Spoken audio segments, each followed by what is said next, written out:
የጎዳ ሰው በድንገት በሌሊት እንቅልፍ ማጣት እንዲጀምር የሚያደርገው ምን እንደሆነ ማወቅ ትፈልጋለህ? ይኸውም በእነሱ ላይ መጮህ ወይም ደግሞ ከነሱ ጋር ግንኙነት ማቋረጥ፣ ስለነሱ በማህበራዊ ሚዲያ ላይ የሆነ ነገር መለጠፍ አይደለም። አንድም ቃል ሳትናገር የምታደርጋቸው 5 ድምጽ አልባ ልምዶች ናቸው እና እነዚህን ነገሮች ስታደርግ አንድ እንግዳ ነገር ይከሰታል። ስላንተ ያለማቋረጥ ማሰብ ይጀምራሉ። የጥፋተኝነት ስሜት መሰማት ይጀምራቸዋል። ይከታተሉሃል።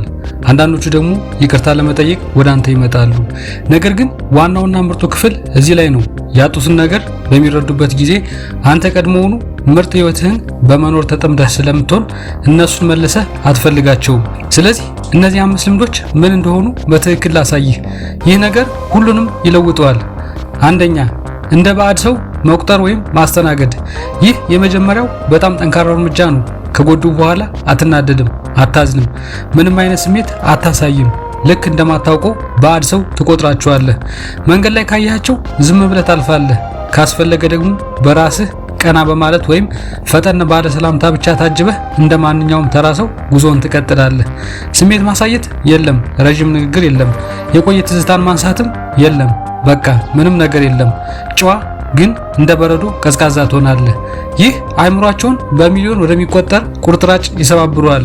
ምክንያቱም ሰዎች ሲጎዱ ከሁለት ነገሮች አንዱን ይጠብቃሉ። ወይ ተናደህ ትጮሃለህ፣ ወይ አዝነህ ታለቅሳለህ። እነዚህ ሁለቱም ግብረ መልሶች አሁንም ለነሱ ቦታ እንዳለህና በስሜት ላይ ስልጣን እንዳላቸው ይነግራቸዋል። ነገር ግን እንደ ባዕድ ሰው ስትቆጥራቸው ለአንተ ምንም ትርጉም እንደሌለው እንደሌላ ተራ ሰው ስታያቸው ድንጋጤ ይወርድባቸዋል። አሁን ለነሱ ምንም ማለት አይደለሁም፣ የማይታይ ሰው ሆንኩ እንዴ ብለው ያስባሉ። በህይወታቸው ውስጥ ከነበረኝ ትልቅ ቦታ እንዴት ተነስቼ ሙሉ በሙሉ ባዕድ ወይም ምንም ልሆን ቻልኩኝ ብለው ያስባሉ። ይህ እንደ ባዕድ ሰው የመቁረጥ እርምጃ በየቀኑ ውስጣቸውን ያናውጠዋል። ምክንያቱም አንድ የሚያስፈራ ነገር ይነግራቸዋል። ልክ አንድ ጌም ከስልክ ላይ እንደምሰርዘው ሁሉ አንተም እነሱን ከልብ ውስጥ ሙሉ በሙሉ እንደሰረዝካቸው ያውቃሉ። አሁን ላይ ጠላትህም አይደሉም፣ ወዳጅህም አይደሉም፣ ዝም ብለው ባዶ አየር ናቸው። ይህ ደግሞ ከማንኛውም የቁጣ ቃል በላይ ክፉኛ ይጎዳቸዋል። እነሱ አንተን ለምን ያክል ጊዜ እንዲህ ረግተህና ርቀህ መኖር እንደቻልክ እያሰቡ አይምሯቸውን ሲያጡ፣ አንተ ግን በሰላም ህይወትህን ትኖራለህ። ምክንያቱም ስልጣናቸውን ሙሉ በሙሉ ነጥቃቸዋል። በአንተ ዓለም ውስጥ እስካልኖሩ ድረስ ደግሞ ዳግመኛ ሊጎዱ አይችሉም። ሁለተኛ፣ አዳዲስ ድንቅ ጓደኞችን ማፍራት። እውነተኛ የጸጸት እሳት መለብለብ የሚጀምረው እዚህ ላይ ነው። እነሱ ከህይወት በራቁበት ጊዜ እነሱን ሙሉ በሙሉ ለማየት የሚከብዳቸውን ነገር ታደርጋለህ። አዳዲስና የተሻሉ ጓደኞችን ታፈራለህ። በትክክል የሚያከብሩ፣ ይበልጥ የሚያስቁ፣ የሚደግፉና እነሱ እንዳደረጉት በጭራሽ ሊጎዱ የማይችሉ እውነተኛ ጓደኞችን ታገኛለህ። ከአዳዲስ ሰዎች ጋር መዋል ትጀምራለህ። ወደ አዳዲስ ቦታዎች ትሄዳለህ። አስደሳች ነገሮችን ታደርጋለህ። ልክ በፊልም ውስጥ እንዳለ አይነት ህይወት ትኖራለህ። ከምር ደስተኛ ትሆናለህ። የውሸት ሳይሆን እውነተኛ ደስታ።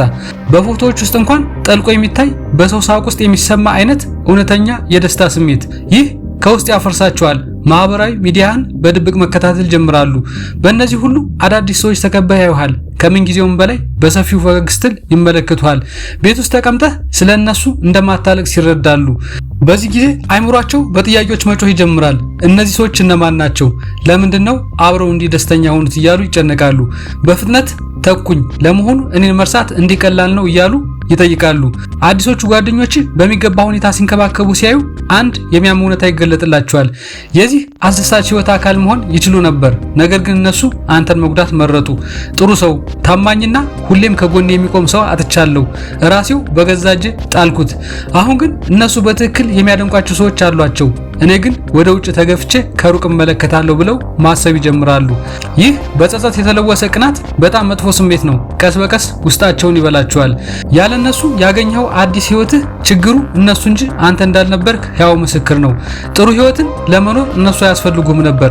የተሻለ ሰዎች እንዲተኳቸው እነሱ መራቅ ብቻ ነበር የነበረባቸው። ሶስተኛ፣ ለሚያደርጉት ለማንኛውም ነገር ምላሽ አለመስጠት። ይህ አይምሯቸውን ሙሉ በሙሉ እንዲያጡ የሚያደርግ ሌላው ልማድ ነው። ምንም ቢያደርጉ ፍጹም ምላሽ አሰጥም። ሆን ብለው በአንተ ላይ ያነጣጠረ ነገር ቢለጥፉ ምላሽ አሰጥም። አንተን ለማስቀናት ቢሞክሩም እንኳን ምንም አይመስልህም፣ አደነግጥም። ለጋራ ጓደኞቻችሁ ስላንተ ቢያወሩ አንተ ጉዞህን ትቀጥላለህ። ስምን ሊያጠፉ ይችላሉ። ያንተን ትኩረት ለመሳብ የፈለጉትን ቢያደርጉም አንተ ግን ምንም እንዳልተፈጠረ ምንም እንዳልተሰማ ትሆናለህ። ምክንያቱም ካሁን በኋላ ምንም ግድ አይሰጥህም። ይህ ለነሱ ንጹህ ስቃይ ነው። ሌሎችን የሚጎዱ ሰዎች በሚስጥር በህይወት ውስጥ ትልቅ ቦታ እንዳላቸው መቀጠል ይፈልጋሉ። አሁንም በአንተ ላይ ተጽዕኖ መፍጠር እንደሚችሉ ማወቅ ይሻሉ። ምላሽ እንድትሰጥ፣ እንድትናደድ ወይም በእነሱ ምክንያት የሆነ ስሜት እንዲሰማ ይፈልጋሉ። ለአንተ ምንም በማይሆንበት ጊዜ ግን ሙሉ በሙሉ ግድ ሳይሰጥ ሲቀር የሚያደርጉት ነገር ሁሉ ልክ በጃንጥላ ላይ እንደሚያርፍ ዝናብ ጠብታ ከአንተ ላይ ተንሸራቶ ሲወድቅ መቆጣጠር ያጣሉ ወይም ግራ ይጋባሉ። ያንተን ትኩረት ለማግኘት ሲሉ ይበልጥ ብዙ ነገሮችን ማድረግ ይጀምራሉ። ምናልባትም በቀጥታ መልእክት ይልኩልህ ይሆናል ወይም አንተን ለማስቀናት ይበልጥ ይጥራሉ። አሊያም የቆዩ ትዝታዎችን ሊቀሰቅሱ ይሞክራሉ። አንተ ግን በዝምታ ረጋ ብለህና ምንም እንዳልተፈጠረ ትቀጥላለህ። ልክ በጀሮ ላይ እንደምትዞርና ልታባራት እንኳን እንደማደክምባት ትንሽ ትንኝ ትቆጥራቸዋለህ። ይህ ለነሱ በጣም ጠንካራ መልእክት ያስተላልፋል። ከእንግዲህ በእኔ ላይ ምንም አይነት ስልጣን የለህም። ልታስደስተኝ አትችልም፣ ልታሳዝነኝ አትችልም፣ ልታናደረኝም አትችልም። ባጭሩ ምንም አይነት ስሜት እንዲሰማኝ ማድረግ አትችልም፣ አቅም የለህም የሚል። ይህንን መረዳታቸው በውስጣቸው አንድን ነገር ይሰብረዋል። በአካል ብቻ ሳይሆን በስሜትም በአእምሮም ጭምር ሙሉ በሙሉ እንዳጡ መረዳት ይጀምራሉ። አስቸጋሪ ለመምሰል እየሞከርክ አይደለም ወይም እየተወንክ አይደለም። ከምርህ ከአሁን በኋላ የሚያደርጉት ነገር ቅንጣት ታክል ግድ አይሰጥህም። ይህ ደግሞ የመላቀቅ የመጨረሻውና የላቀው ደረጃ ነው። እነሱ ምላሽ ለማግኘት እያንዳንዱን ተንኮል በመሞከር ላይ ተጠምደው ሳለ አንተ ግን ያለምንም ውዝግብና ውክቢያ ሰላማዊ ህይወትን በመኖር ተጠምደሃል። ያ ያገኘው ውስጣዊ ሰላም ደግሞ ያንተ ትልቁ በቀልህ ነው። እሱ ያንተ ማሸነፊያ ነው።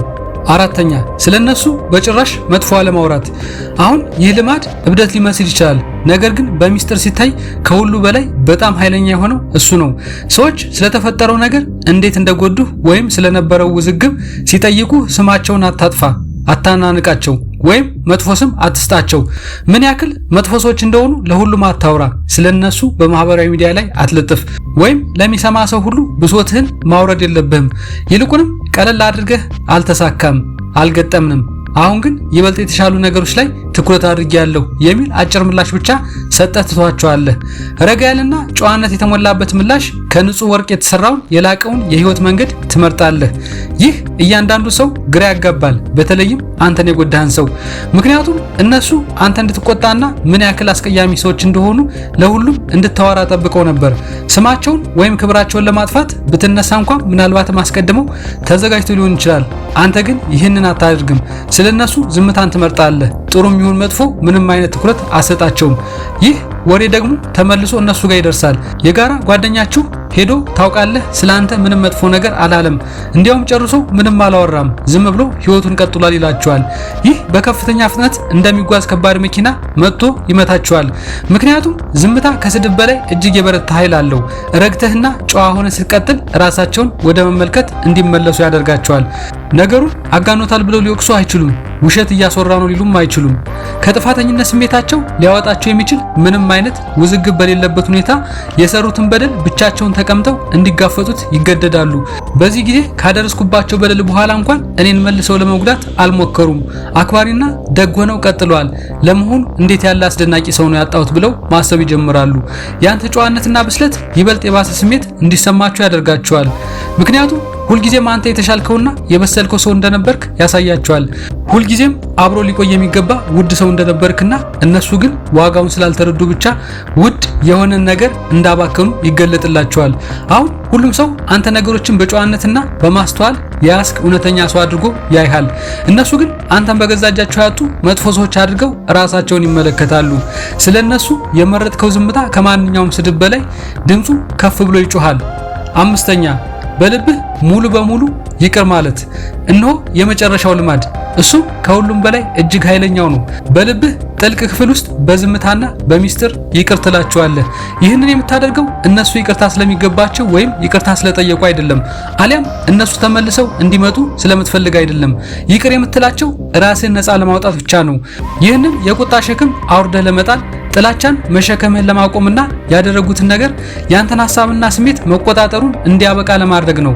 ልክ አንድን ፊኛ በእጅ ላይ ለቀኸው ወደ ላይ እየበረረ ሲሄድ እንደምትመለከተው ሁሉ ሁሉም ነገር ትለቀዋለህ። ትተዋለህ። ነገር ግን ዋናውና ቁልፉ ክፍል እዚህ ላይ ነው። ይቅር እንዳልካቸው በጭራሽ አትነግራቸውም፣ መልእክት አትልክላቸውም፣ ወይም ነገሮችን ለመቋጨት ከነሱ ጋር አትነጋገርም። ዝም ብለህ በውስጥህ ይቅር ትልና በህይወትህ ወደፊት ትጓዛለህ። በዝምታ ይቅር ስትል ፍጹም የሆነ ነፃነት ነው። ሙሉ አቅምህን መልሰህ ትረከባለህ። ያደረሱብህ ጉዳት ከእንግዲህ በውስጥ አይኖርም። በሌሊት ከእንቅልፍህ አይቀሰቅስህም። መልካም ቀናቶችን አያበላሽብህም ወይም መራራ ሰው አያደርግህም። ልክ ከወጥመድ እንዳመለጠች ወፍ ቀላል፣ ደስተኛና ነፃ ትሆናለህ። እነሱ ደግሞ ይህንን ያንተን የስሜት ወይም የኃይል ለውጥ በተዘዋዋሪ ሊሰማቸው ይችላል። ምንም እንኳን በግልጽ ሊያብራሩት ባይችሉም አንተን ሲያዩ ወይም ስላንተ ሲሰሙ አንድ የተለየ ነገር ያስተውላሉ። ከእንግዲህ ቁስልን ወይም ህመምን አልተሸከምክም። ፊትህ ያበራል፣ በውስጣዊ ሰላም ተሞልተሃል። ይህ ከምንም ነገር በላይ ያስደነግጣቸዋል ወይም ያስፈራቸዋል። ምክንያቱም ሙሉ በሙሉ ወደፊት እንደተጓዝክና እንደተላቀቅ ያሳያል። በከፊል ወይም በተወሰነ ደረጃ ሳይሆን ሙሉ በሙሉ። ይቅርታ ጠይቀው በምንም ተአምር ተመልሰው ወደ ህይወትህ ሊገቡ እንደማይችሉ ይረዳሉ። ይህንን ሊያስተካክሉት አይችሉም። የሰሩትን በደል ሊሽሩት አይችሉም። አንተ አስቀድመህ ነገሩን በውስጥህ አውጥተህ አውርደኸዋል። ህመሙን ለቀኸዋል። እናም ያለነሱ ህይወትን ወደፊት መርተሃል። እናም ያኔ ነው ትልቁ የጸጸት ስሜት እስከ አጥንታቸው ድረስ ዘልቆ የሚሰማቸው። በውስጣቸውም እንዲህ እያሉ ያስባሉ፣ እኔን ይቅር ለማለት የሚያስችል መልካምነት ያለውን ሰው ጎዳሁ፣ ንጹህ ልብ ያለውን በምድር ላይ እጅግ ብርቅ የሆነን ሰው። እናም ያንን ሰው ዳግመኛ መቼም ቢሆን ተመልሼ አላገኘውም። ምክንያቱም እሱ ቀድሞውኑ ርቋል። ያለኔ ቀድሞውኑ ድኗል፣ አገግሟል። ያለኔ ቀድሞውኑ ደስተኛ ሆኗል።